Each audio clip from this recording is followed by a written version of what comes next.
Today I'm going to speak on Binayak Sen, and Binayak Sen's case is something that every Indian must understand and get involved with, because it concerns every Indian's right to ideology, right to protest against government oppression, right to work for the society, right to free thinking, and right to justice. So who is Binayak Sen? Binayak Sen is a doctor. He's a MBBS, MD, and he has been working for the last 30 years for the poorest of poor of India in the districts of Chhattisgarh. And when you work for the poorest of poor in India, then obviously you work for a lot of people who are not properly educated, and therefore they are very often antisocial. They do various wrong things, and your job is to sympathize with them and educate them towards better understanding about life and society. And that's exactly what Binayak Sen had been doing for 30 long years, and his work has been awarded by the entire world. The best and most prestigious of awards have been bestowed upon him for his excellent commitment to the society and patriotism. So what has Binayak Sen been charged with? He has been charged with meeting a Naxalite leader called Narayan Sanyal in jail about 33 times under absolute close supervision of the police with police permission. And he has been charged for exchanging letters with Narayan Sen on his ill health.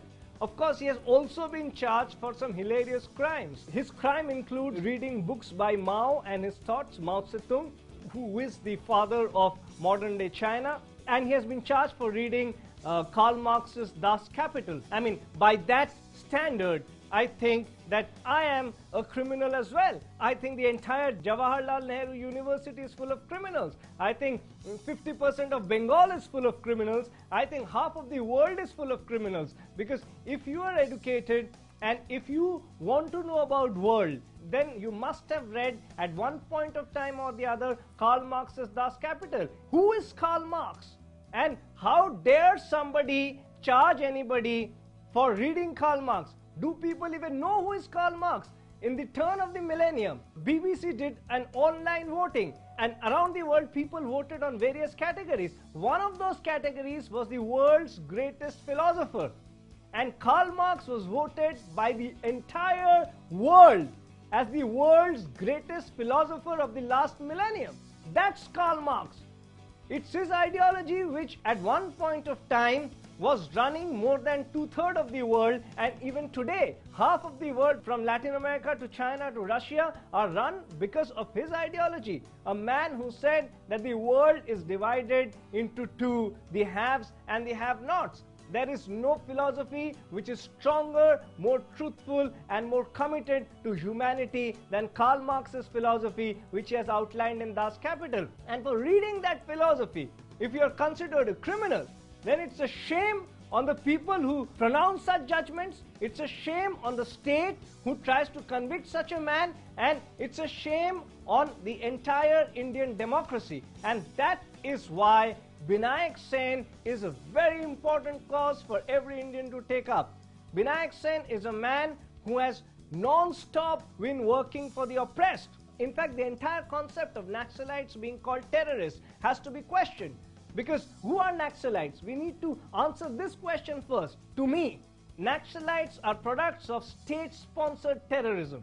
When the state turns a terrorist for the common man, and how does a state turn a terrorist to a common man? A state turns a terrorist for the common man when the state doesn't fulfill its duties, and duties which help the common man survive. Duties like giving him access to food. If the state doesn't give you access to food, if the state doesn't give you access to health, and state keeps you in sub-Saharan standards of destitution, if the state doesn't give you education, if the state doesn't give you employment, then not protesting against that is crime. And one of those forms of protest, and may be wrong, may be very extreme, is Naxalism, but they are a product of states' terrorism against the common man. When the state doesn't give you food, when the state doesn't give you life, when the state doesn't give you justice, then you protest. And one of those protests, and during those protests, people pick up arms as well. It's very debatable who was more correct, Mahatma Gandhi or Subhash Chandra Bose. because one believed in picking up arms and the other believed in non-violence. Worldwide, violent revolutions have brought about changes, and Naxalites believe in violent revolution. It could be philosophically wrong, and the state has all the right to arrest them, comb them out, and try to change their mindset. But the fact is that give these very people health, give these very people food, give these very people education, give them justice, give them employment, and there would be no Naxalite movement, because their only agenda is that the state must not keep them marginalized. And the unfortunate reality in India today is that Naxalites enjoy a huge support base amongst the poorest of poor, where they rule, and they almost rule 50% of India's poorest of poor belts, and they have become one of India's biggest internal security threats. And where have they come from, and why do they exist at the first place? They exist at the first place because the government, the politicians don't have a heart. Their heart beats for corruption, their heart beats where money lies, their heart beats for greed, and their heart doesn't beat for poor. Their heart doesn't beat for the poorest of the poor. Their heart doesn't beat for the hungriest. Their heart doesn't beat to give people access to health and education. And where their heart doesn't beat for that, they leave people marginalized in this society. And when you leave people marginalized in this society, there are various kinds of protests which are going to take place. And some of them are going to be damn violent. And you better be prepared for it, because you kept them oppressed, because you terrorized them into picking up arms. You terrorized their lives. They were terrorized that they are not going to live anymore. And the only way they thought that they can live is by picking up arms and trying to protest against state atrocities. And these are the people who need compassion. They need to be given access to health.